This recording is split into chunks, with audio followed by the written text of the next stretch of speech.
بسم الله الرحمن الرحيم. الحمد لله رب العالمين والصلاة والسلام على سيدنا محمد وعلى آله وصحبه اجمعین. و بعد، بسیار میخواستم که یکی از تفسیرهایی که معتبر است در نزد امت اسلام با زبان تاجیکی و با قدر توان خوانده و اون چیزی که میفهمم با شما در میان بمونم. تفسیری که من انتخاب کردم برای با شما خواندن، این تفسیری امام قرطبی است رحمه الله که نام کامل این تفسیر الجامع لأحكام القرآن والمبين لما تضمنه من السنة و آیه الفرقان است و در نزد امت اسلام با تفسیر امام قرطبی رحمه الله مشهور است. مؤلف این تفسیر امام قرطبی رحمه الله که نامشون ابی عبدالله یعنی پدر عبدالله، محمد فرزند احمد فرزند ابی بکر قرطبی و قرطبی این نسبت به مکان زیستشان است که در قرطبه اسپانیایی حاضر است. این امام جلیل سال 671 هجری وفات کردند و اولین چیزی که امام در کتابشان نوشتند این مقدمه است و مقدمه کتاب از این عبارت است که اول حمد و ثنای الله عزوجل را میکنند و سپس درود به پیامبر اکرم صلی الله علیه و سلم و میگوید که الله عزوجل پیامبر رسول اکرم صلی الله علیه و سلم را به بشریت با کتاب فرستاد که مردم را به سوی الله عزوجل دعوت نماید. سپس سخن را در باره جایگاه این قرآن کریم میکند که میفرماید این قرآن کریم فرق کننده است بین حق و باطل، بین حلال و حرام، بین آن چیزی که شک است و آن چیزی که یقین است.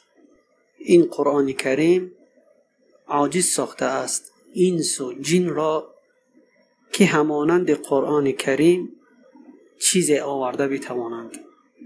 این قرآن کریم اصل واجبات بنده را بیان نموده است، یعنی هر آن چیزی که بر بنده اصل و واجب است در قرآن کریم پیدا می شود.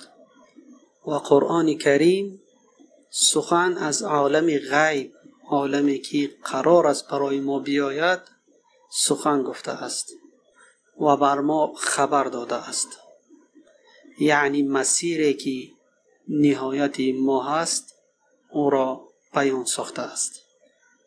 و سپس در مقدمه شان درباره فضیلت شخصی قاری قرآن و حامل قرآن سخن میکنند و میگویند که قاری قرآن و حافظ قرآن و کسی که فهم قرآن را دارد اونها حاملان سر الله عزوجل هستند. و امام رحمه الله مقصودش از سر الله عزوجل این است که قرآن کریم سخنی در اول نشأت ما کرده است، از حضرت آدم چگونه خلق شدگی و دیگر مراحلی که حضرت آدم علیه السلام در جنت بود و بعد از آن به دنیا آمد. تمام اینها مراحلی هستند که در عالم غیب هستند، ما نمیدانیم، از اونها خبری نداریم. پس این سر می شود هنگامی که یک کسی از این خبردار شود. و این چنین مسیر انسان در هنگامی که میمیرد و بعد از مردن چی چیزا رخ میدهد و روز قیامت میآید و حساب و حشر و بعد یا به جنت یا به دوزخ، تمام اینها یک گونه سر حساب می شود که ما اگر قرآن نباشد از یکی از اینها با خبر شدن نمی توانیم. پس اینها سری هستند از جانب الله که بر ما پنهان است، اما هنگامی قرآن را خواندن و قرآن را فهمیدن ما می توانیم از این اسرارهایی که پنهان هستند با خبر بشویم و از آینده خودمان با خبر بشویم. اگر اطاعت الله عزوجل را کردیم پس به سوی جنت، و اگر نافرمانی کردیم از الله عزوجل و عبادت او را به جا نیاوردیم پس به دوزخ مسیر ما خواهد بود. والله اعلم همین مقصود را دارد. پس اون شخصی که این سر الله عزوجل را و کلام الله عزوجل را در خود دارد، از حق اون هست که از الله عزوجل بترسد و پرهیزکاری را رعایت نموده و مردم را بر آن چیزی که فهمیده است بفهماند. چرا اینکه اون هم مشقت های را که پیامبران بر دوش داشتند برای فهمانیدن مردم، فهمانیدن اینکه انسان کی است و خالق او کی است و عاقبت انسان به چه چیز خاتمه می‌یابد، اون هم حامل قرآن مسئول و موظف است که این مشقت ها را بر دوش گیرد و به مردم بفهماند.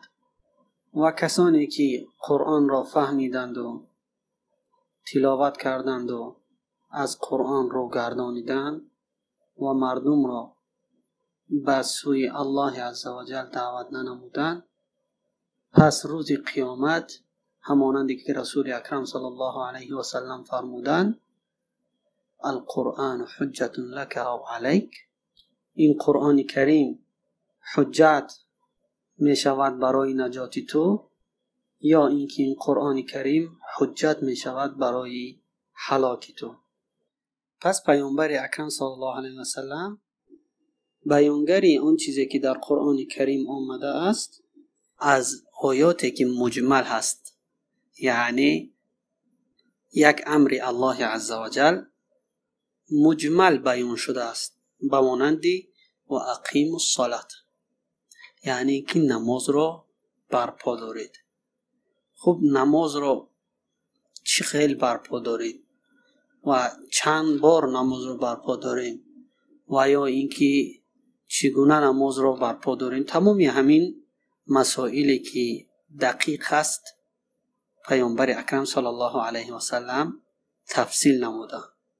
این امر الهی را مجمل میگویند و پیامبر اکرم صلی الله علیه و سلم بیانگری این مجمل می باشد. این چنین یکی از امرهای الهی که دارای چند پهلو و شکل هست، پیامبر ما شکل و پهلویی که مراد خداوند است را به ما بیان می سازد. بعد از پیامبر اکرم صلی الله علیه و سلم علماها وظیفه دارند که هر آن چیزی که در مردم پنهان است و نافهما است او را بیان بسازند و از اون آیت ها احکام را به مردم بفهمانند. پس قرآن کریم اصل هست و سنت پیامبر بیانگر این اصل هست و دور علماها فهمانیدن و بیان نمودن احکامی که از این آیت ها به دست میارند. بعد از این که امام رحمه الله دور قرآن کریم و اهمیت او را به ما میفهماند، میگوید که مادامی که قرآن اصل هست، من سعی و تلاش خود را در این زندگانی صرفه خدمت نمودن کلام الله عزوجل میگذارم تا اینکه ثواب و ثمره باشد برای روز قیامتم و سببگار نائل گشتن به رحمت الله عزوجل بشود. سپس امام رحمه الله میگوید شرط را که من در خود گرفتم هنگام تألیف این کتاب این است که سخنی میگفتم را نسبت بدهم به شخصی که این سخن را گفته است. بگویم این سخنی همون عالم است، چون که بسیاری از احکام قرآن هنگامی که حکم را بیان می نمایی و نسبت نمی دهی به عالم معتبر و یا عالم مشهور، این حکم و این قول در نزد شخصان عامه و عادی نافهما و ناروشن میماند. و شرط دیگری که امام رحمه الله مانده است این است که هر آیاتی که حکمی را در بر میگیرد یا احکامی را در بر دارد او را ذکر نموده، سپس اسباب نزول و تفسیر الفاظی که غریب است را می آورد و اگر نباشد با اجتهاد خودشان آن چیزی که نافهما است بیان می سازند. این خلاصه مقدمه امام قرطبی رحمه الله است. بعد از این مقدمه امام رحمه الله کتاب را به اولین باب، این هم در باب فضیلت قرآن کریم و فضیلت قاری قرآن و فضل گوش دادن به تلاوت قرآن کریم و فضل طلب قرآن کریم و فضل شخصی عمل کننده بر قرآن کریم را شروع می کند. پس ما در اینجا به اتمام این حلقه می رسیم و حلقه دیگر را با شروع این باب بإذن الله عز وجل می نماییم. والسلام علیکم و رحمت الله تعالی و برکاته.